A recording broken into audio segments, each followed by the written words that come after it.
So the team and I were reflecting on some of the best moments in the podcast thus far. And we even looked at some of the comments and feedback we've received from y'all, the listeners. And we wanted to take this episode to dive into some of those clips. I want to share my perspective. I want to share my thoughts. And I want to share the takeaways that I've applied in my life after hearing these episodes. So let's get into it. We'll start with Sahil Bloom. The Harvard study of adult development. They tracked the lives of 2,000 plus people over the course of 85 years. They found that the single greatest predictor of physical health at age 80 was relationship satisfaction at age 50. How you felt about your relationships was more impactful than anything else, than your blood pressure, your cholesterol, smoking, drinking, any of those things. And similarly, the people you surround yourself with determine your outcomes. When you're surrounded by people that believe you're capable of more, that want you to think bigger, you rise to the level of those expectations. It's called the Pygmalion effect. It's a scientific phenomenon. We actually see it. And if you're around people who belittle you and talk you down, you're going to do the opposite. You're going to lower to those expectations. So, point being, surrounding yourself with people you love is the single greatest life hack that anyone can have. And it's, generally speaking, free. You just need to take the actions to go and do it. And so for us, the change was made because we realized, and I realized very viscerally, that the amount of time we had left with our parents was so finite and countable. And that is within your control more than you realize. I had this one formative conversation that I write about in the book that I had 15 more times I was going to see my parents before they were gone. They were 65. I was seeing them once a year. Do the math. It's pretty simple. And we changed that. We moved across the country, and now I see my parents several times a month. I mean, that number, 15, turned into hundreds. Right. We literally created time through taking actions. And there has been nothing more meaningful in my life than seeing my parents with my son. Mm-hmm. The amount of life and joy that grandchildren bring to grandparents is unbelievable. And now there's scientific evidence it actually extends their life. It is literally life-giving for them. The joy that brings, the happiness that brings. And it brings me joy and happiness along the way as well. So I just can't say enough about that. Like, finding ways to surround yourself with people that you care about. It doesn't necessarily have to be your parents, but people that you love, people that encourage you to think bigger, that lift you up, that create energy in your life. The single greatest life hack. So I was fortunate to meet Jesse Itzler a couple years back at one of the Gobundance events. And one of the topics that Jesse talked about in his speech was this notion of how many times a year do you see your parents? And if the answer is 2 or 3, the average life expectancy here in the United States is somewhere around 75, 77. And so you can simply do the math as to how many more times you are likely to see your parents before they pass away. And in that moment, I recognized that we were living in the state of Texas. My parents and Melissa's parents were living in the state of Wisconsin. And I had to be intentional about doing everything in my power to get both of them down here around us, around their grandkids. And most importantly, get them around that as well. And when Sahil mentioned this, I literally got goosebumps because the only reason I bought the ranch initially was to lure Melissa's parents into moving to Austin, Texas. I remember her father saying, "We'll move when you have a kid." And then her mother saying, "We'll move when you have 2. Now, I fell for it after the first one, and I fell for it after the second one. But finally, I was like, what will it take to get you guys to Austin, Texas? And Melissa's dad said, "What will I do with all my time? We have over 6 acres up here in Wisconsin. I split all of my own firewood. I love working on cars. I love doing things. When we move to Austin, what will I do with my time?" And it hit me. If I buy a ranch, there will be projects forever. He will be able to tinker around the property for an entire lifetime and still not accomplish everything that we need to do. And so we literally bought the ranch as a way to lure Melissa's parents into moving to Austin, Texas. And so again, when Sahil talked about this, it really resonated with me as to the power of surrounding yourself with the people you love the most and the amount of energy not only they will bring you, but you will bring them in return. Now let's look at Preston Smiles. How have you learned to say no to stuff? Mm-hmm. Yeah. And you have to. Yeah.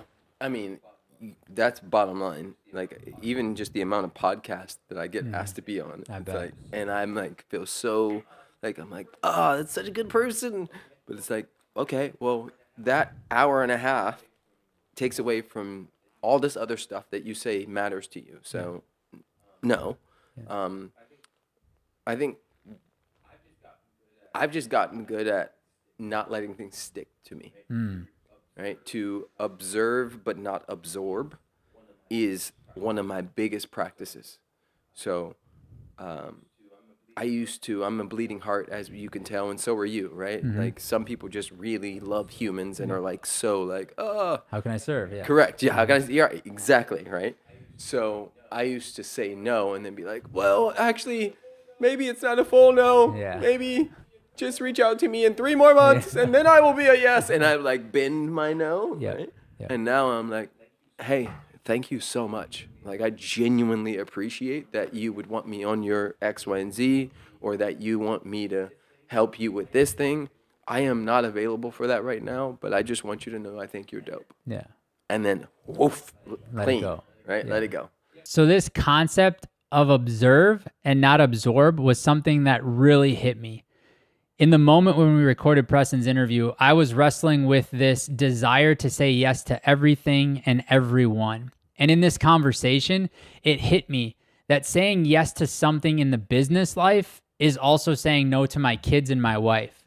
For instance, saying yes to a podcast recording on the day of my daughter's kindergarten graduation is saying no to going to my daughter's kindergarten graduation. And when Preston shared his perspective on a bent no, if you will, I looked at that concept and thought, if there was a world record for the best no bender ever, I would receive that award. My instinct, my intuition is a no, but I find a way to bend and morph into a, well, sure, maybe, kind of, I'll do this. And then throughout the entire process, I regret it, I dread it, and I'm miserable. And again, I'm giving something else up by saying yes to that thing. So I learned from Preston this idea of an honest no, but with compassion and empathy. Hey, no, I don't have time for that call, but I understand you're really going through it on this deal. If you reach out to me in 2 weeks, maybe I can make some more time. Or, hey, I really understand that you need me at that thing.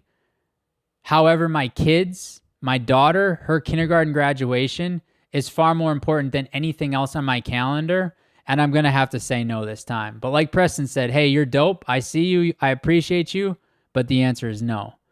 Let's take a look at Hal Elrod. So I created these affirmations. Step 1, affirming what I was committed to. I am committed to beating cancer and living to be 100 years old alongside Ursula and the kids. No matter what, there is no other option. And I read that over and over and over and over and over and over again, because I believe that what you affirm repeatedly becomes your reality.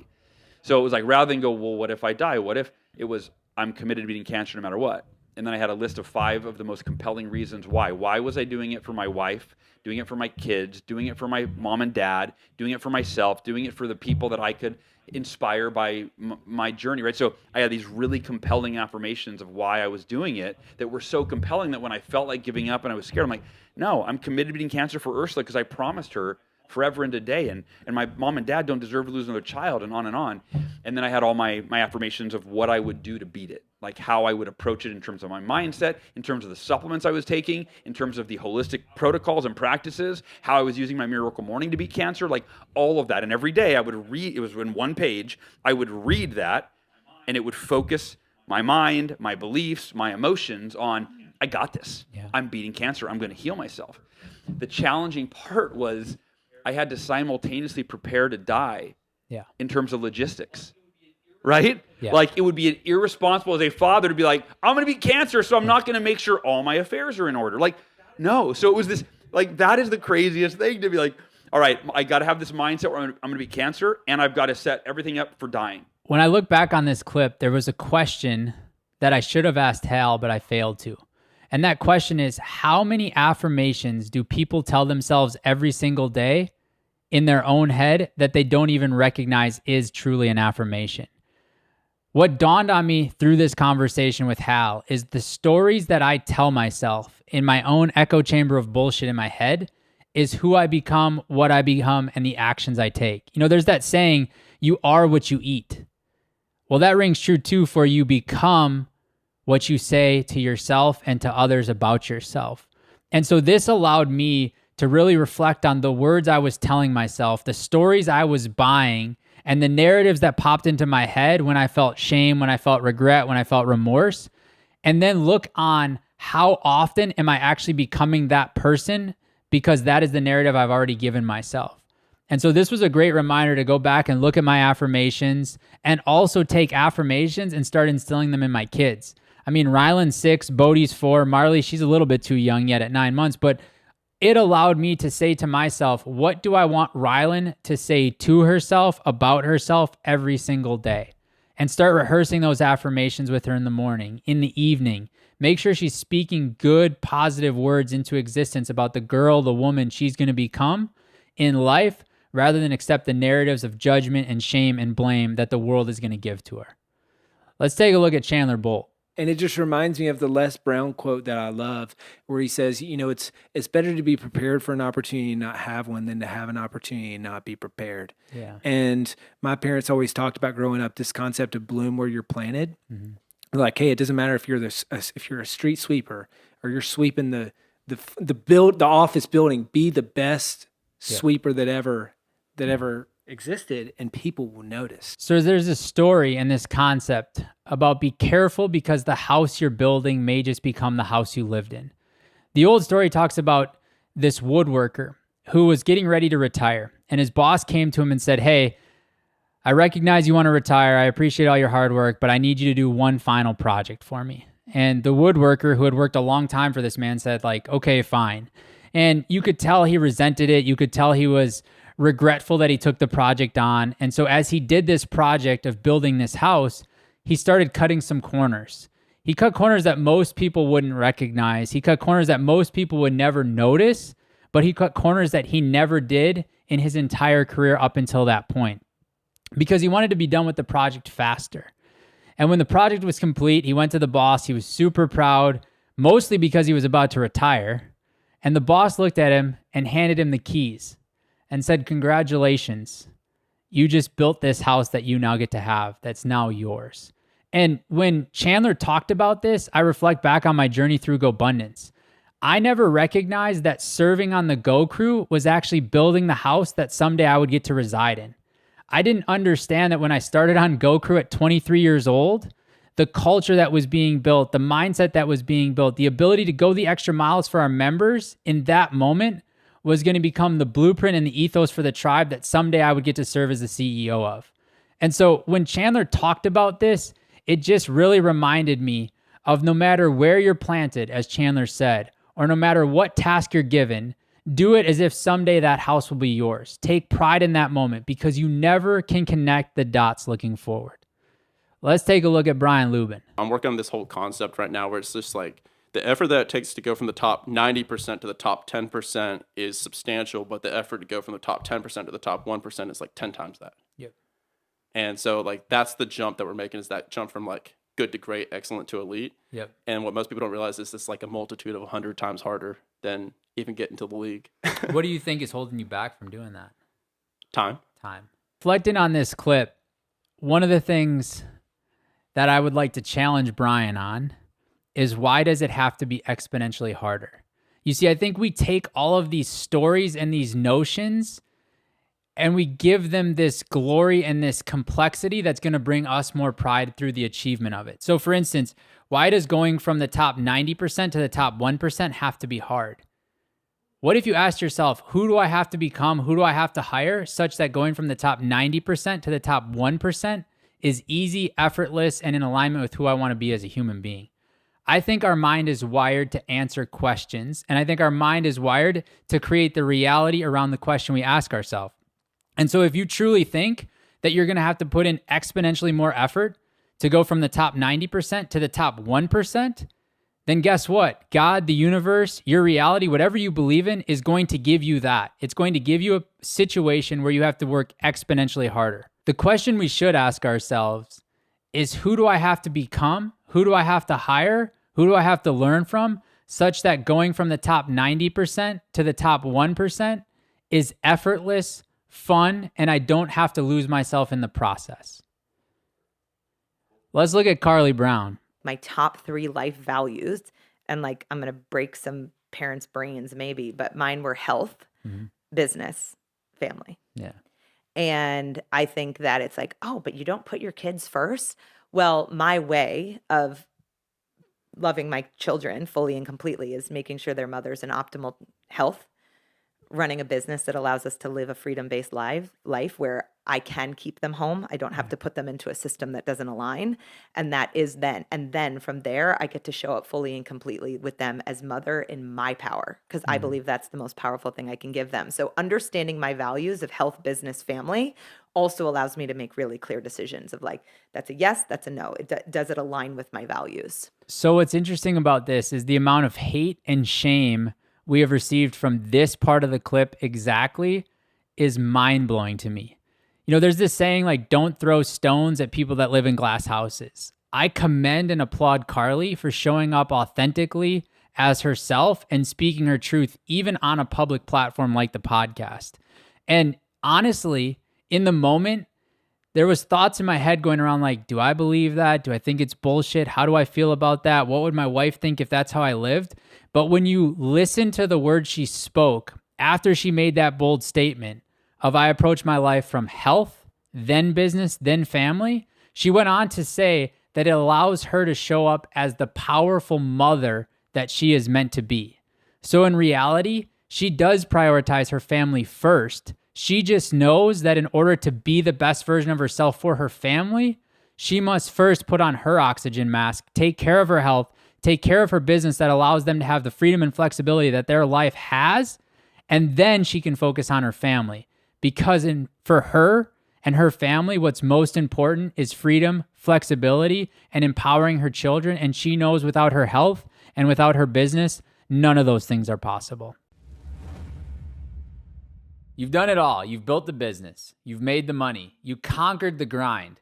You're the lone wolf. And yeah, that got you here. But let's be real, it won't take you to the next level. The truth, most successful people don't hunt alone. They join a tribe, a network of elite entrepreneurs, investors, or leaders who challenge them, push them, and hold them accountable to their biggest goals. Gobundance is that tribe. Extreme accountability, real wealth building, life-changing adventure, and a brotherhood who refuses to let each other play small. So here's the challenge. Stay the lone wolf or run with the pack. The right tribe changes everything. Find a link in the description. Apply today. This episode is brought to you by Loletta Birnbaum, LLC, doing business justice. If you're a business owner, entrepreneur, real estate investor, or a combination of each, you know how critical it is to have trusted legal advisors on your team. Loletta Birnbaum has built a stellar reputation providing exceptional legal services that make a difference. As a national business law firm, Loletta Birnbaum provides a wide variety of legal services, including general corporate, contract negotiations, mergers and acquisitions, succession planning, intellectual property, commercial litigation, shareholder disputes, real estate, and employment. Whether you're navigating a complex business deal, resolving disputes, or protecting your brand, their team delivers practical, results-driven legal solutions tailored to your goals. For inquiries, Gobundance members should email Loletta Birnbaum at gobundance@loletta.com. That's LAULETTA.com. You can also visit their website at www.lauletta.com to learn more about how they can do your business justice. This episode is brought to you by Apex Functional Health, the team behind age-defying health at Gobundance. If you're a high-achieving entrepreneur, investor, or leader, you know that your health is your greatest asset. But the truth is, traditional medicine isn't built for people like you. It treats symptoms, ignores root causes, and keeps you stuck in cycles of fatigue, stress, and subpar performance. That's where Apex comes in. They do not do Band-Aids. They engineer elite health transformations for men, women, and children looking to optimize their health and be proactive instead of reactive. Apex uses root cause functional medicine, advanced lab testing, and cutting-edge biohacking tools to help you optimize energy, eliminate the root cause holding you back, and reverse early signs of aging so you can live, feel, and perform at your best. Apex helps you take control of your health so you can lead with power, not burnout. Visit apexfunctionalhealth.com to schedule your free strategy call and see what's possible when your body finally works for you, not against you. What's slowing your business down? Is it endless emails, scheduling headaches, repetitive tasks that steal your time? My Outdesk has your solution. Their experienced global virtual assistants handle the busy work so you can focus on strategy, growth, and whatever matters to you most. From administrative support to marketing and customer service, they've got you covered at a fraction of the cost of hiring in-house. Scale smarter, save bigger, get the support you need today at My Outdesk. Let's take a look at Dave Pere. You drive through the desert and you do all these things. And I mean, I got blown up at one point in a truck and I'm fine, whatever. But you see some stuff and you do things. You're 20. And I was like leading convoys of 80 vehicles through the desert and leadership opportunities and all this stuff. And you come back to the U.S. and the amount of gratitude you have for where you live. And then it's crazy now. I hear people that have, people that are close to me that have issues with everything. And not to say that the country is perfect.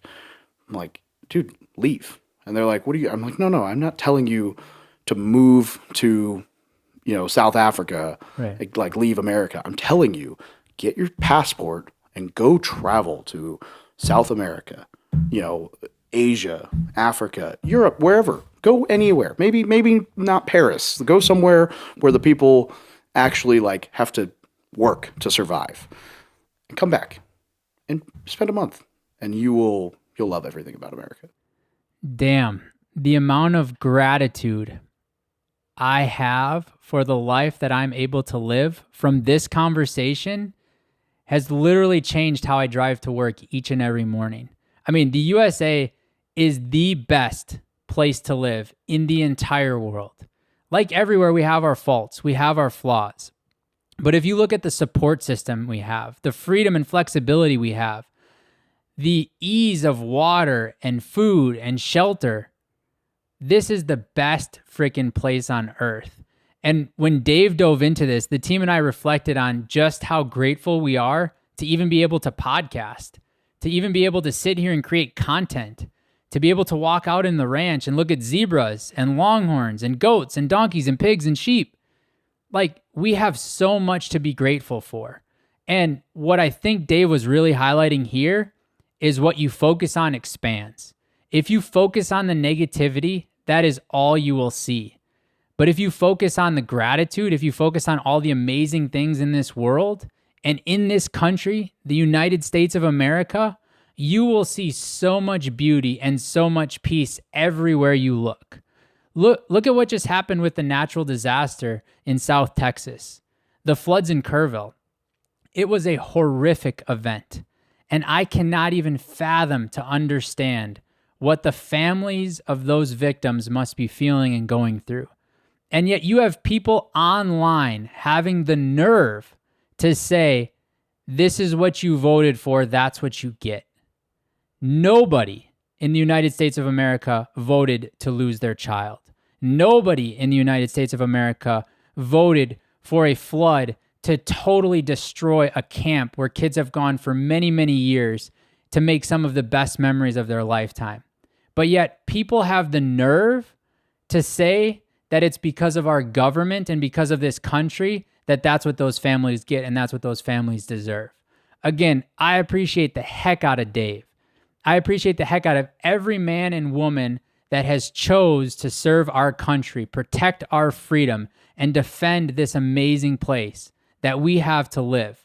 And when we talked about this in the episode, I just reminded myself to find more gratitude each and every day. Literally go sit in the pasture, no phone, and just enjoy the beauty that is this country that we get to live in and all the opportunities that we have at our fingertips that most other countries would kill to have. Let's dive into Blake Eastman. Labels are probably the most helpful and the most destructive thing in personal development and growth. You have no idea the labels that you use to describe yourself can be so easily manipulated. So if it's example, if I'm working with someone and they're like, I'm a real introvert, and I'm like, okay, so you won't like this role or you won't like that role. And I know that because I'm keeping them there because those roles pay more. You're just exposing how to play yourself. So look, I have the privilege of also watching Blake be the keynote speaker at the Austin Entrepreneurial Summit powered by Gobundance this year. And one of the things Blake did through his speech was he put on the screen a photo of a man surrounded by a bunch of women, all of whom had a weird and awkward face. And he started off by saying, this is one of the most notorious and famous serial killers in the world. And then he went to the audience and he said, give me your perspective. What do you see in the women's face? And people said fear. People said uncertainty.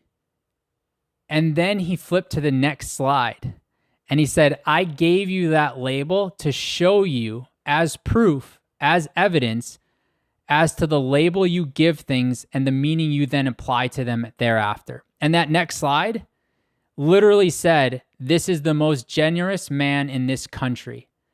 And then he went to the audience and he said, now how do you feel about those girls? What's on their face? And they're like, happiness, excitement, curiosity about the next thing he's going to impact, the next dollar he's going to give.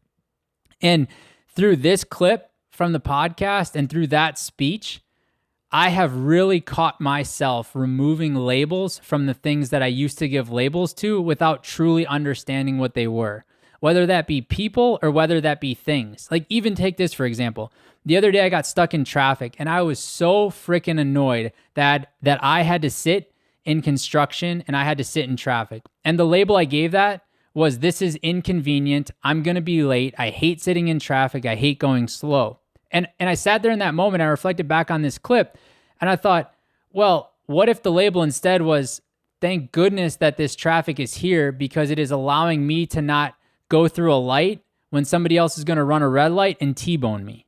Or how fortunate am I to be sitting in this traffic so I can consume this extra minute of the podcast or have that extra minute of the call or actually arrive home at the same exact time my kids arrive home and watch them jump out of the car and into my arms. So be careful of the labels you give things because you never truly know or understand the story behind it, and your label will limit all possibilities of the great things that could occur. Let's talk about Mike McCarthy. I mean, one of the interesting things is that, I love my dad. We had an incredible relationship.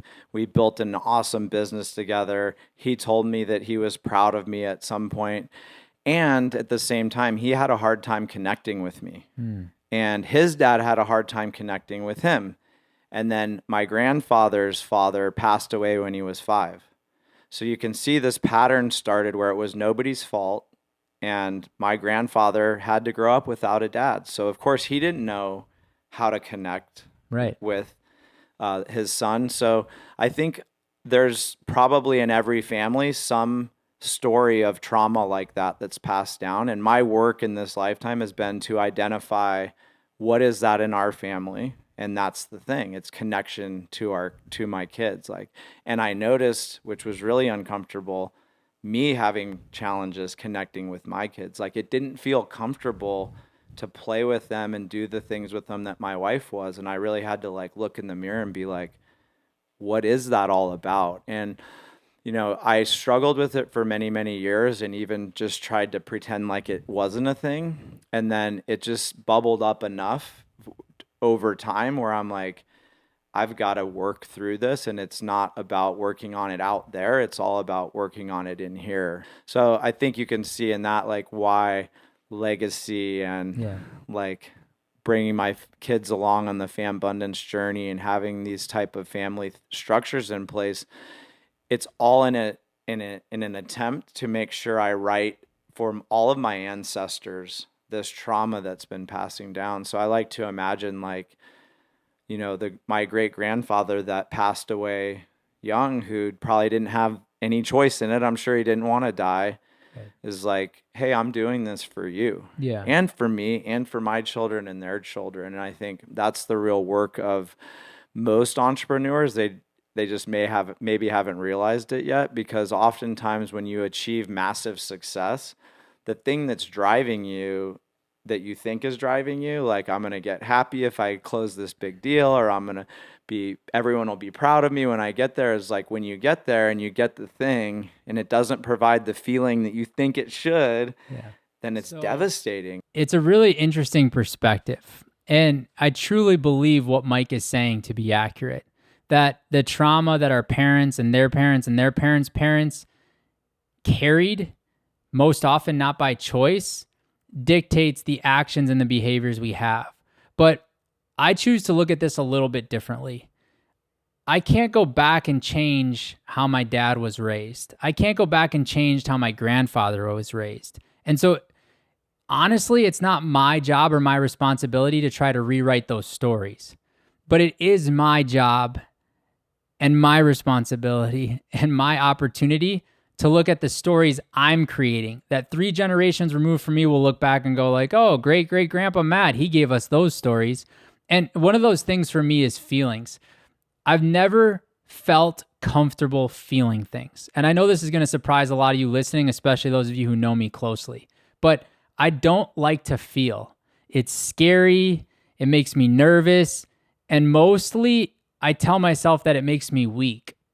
And recently, my son was crying about something, honestly, about something I don't think he should have cried about, but who am I to tell him why he should feel the emotions he's feeling? And I was really lucky in the moment. Now, in the moment, I didn't say I was really lucky, but looking back, I was really lucky in the moment that Melissa looked at me and said, don't tell him not to cry, let him cry. And when we had that discussion, of course I felt triggered. And anytime I feel triggered, I know that there's some work there that I need to look at. Whether I'm willing to do it or not, that's a different question. But I look at that and I recognized that one of the things I'm giving my children, regardless of where it came from, I'm just going to own it and say, I am responsible for giving this to my children, is this notion of it's not okay to feel your feelings. Feelings are scary. Feelings are bad. We don't cry. And so I've really had to correct myself and my behavior to not tell my kids, don't cry, but rather sit in that moment and say, how are you feeling? And we literally had a beautiful moment recently where Rylan expressed her feelings rather than cried. She said, Dad, I feel sad. I feel really hurt when Bodhi does that. He's my brother, and when he does that, it hurts my feelings. Like, that's the best gift any parent could ever get, is a child at 6 years old being able to communicate and articulate their feelings and express them to you in words. And I took it one step deeper, which is a thing I learned from my communication coach, Liz Coleman, which was asking Rylan where she felt it in her body. Because if I can start to help her recognize where she feels those emotions in her body, she can then start to create systems, processes, and routines to work through those feelings, express them, immerse herself in them, not run from them. So I really respect and believe what Mike's saying to be true. And I also think it's my job and my responsibility to pay attention to what I'm giving my kids and try to arm them with better tools than even I have for myself.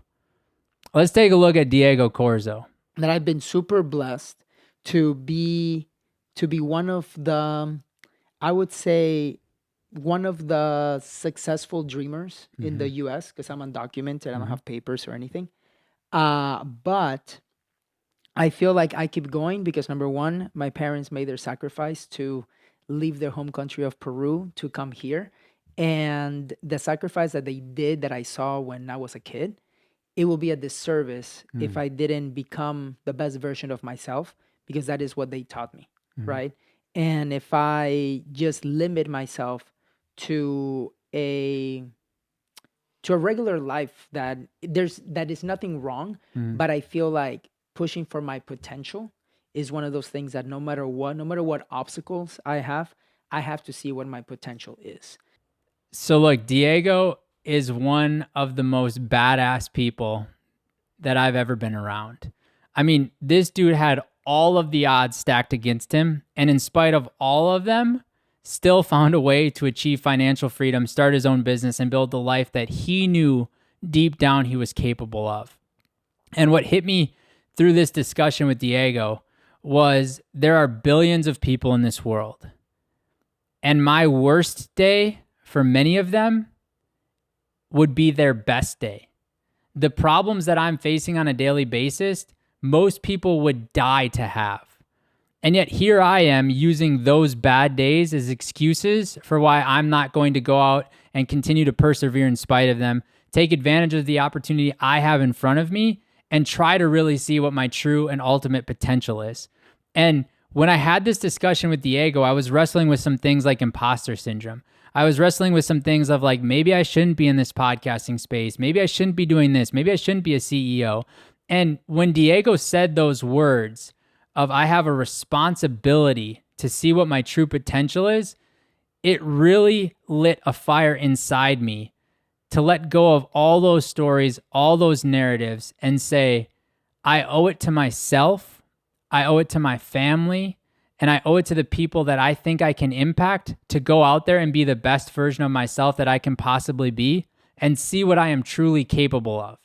Because at the end of the day, the worst thing that could happen is I fail, and failure is often you ending in the exact same spot you are sitting in to begin with. So look, I hope you had as much fun listening to me rehash some of the team and I's favorite moments from the podcast we've done thus far.